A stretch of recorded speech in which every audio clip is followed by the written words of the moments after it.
দিল্লিতে কেজরিওয়ালের পরাজয়ের পর ত্রিপুরায় বিজেপি কর্মীদের উল্লাস। পশ্চিমবঙ্গেও মমতা বন্দ্যোপাধ্যায়ের পতন নিশ্চিত, বললেন আগরতলা ৮ টাউন বরদোয়ালি বিজেপির যুব মোর্চার মুখপাত্র তনুজ দাশগুপ্ত। দীর্ঘ ২৭ বছর পর দিল্লিতে সরকার গড়তে চলেছে বিজেপি। প্রায় ৩,০০০-এর বেশি ভোটে পরাজিত হলেন অরবিন্দ কেজরিওয়াল।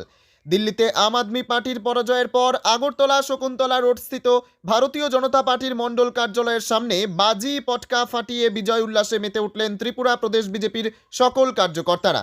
সংবাদ মাধ্যমের মুখোমুখি হয়ে আগরতলা ৮ টাউন বরদোয়ালি বিজেপির যুব মোর্চার মুখপাত্র তনুজ দাশগুপ্ত বললেন, আজকে দিল্লির জনগণ ভোট দিয়ে আম আদমি সরকারকে হারিয়ে দিয়ে প্রমাণ করে দিয়েছেন আপ মুক্ত রাজধানী এখন দিল্লি। বিজেপির এই জয় গোটা ভারতবর্ষের মানুষের জয়। দিল্লিতে যেভাবে আম আদমি সরকার বিজেপির কাছে হেরেছে, ঠিক একইভাবে পশ্চিমবঙ্গেও মমতা বন্দ্যোপাধ্যায় তথা তৃণমূল কংগ্রেসের পতন হবে। দিল্লিতে অরবিন্দ কেজরিওয়ালকে ভালো ভোটের ব্যবধানে পরাজিত করেছে সেখানকার বিজেপি প্রার্থী।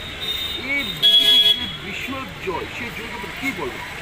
এই জয় ২৭ বছরে দিল্লিটাকে যেভাবে কলঙ্কিত করে রেখেছিল, আজকে জনগণ ভোটের মাধ্যমে দিল্লির জনগণ উত্তর দিয়েছে আপদা মুক্ত রাজধানী।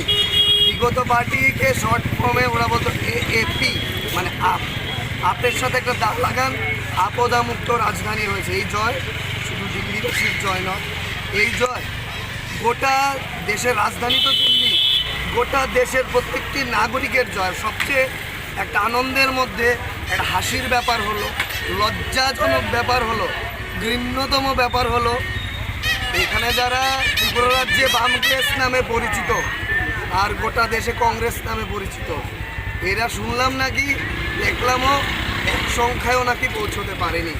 এদের নেতা নেত্রীদের একটা কথা মনে হয়, আমাদের এই গত নির্বাচনের সময় ওরা বলেছিল ভারতীয় জনতা পার্টি নাকি ডাবল সিটে পৌঁছতে পারবে না।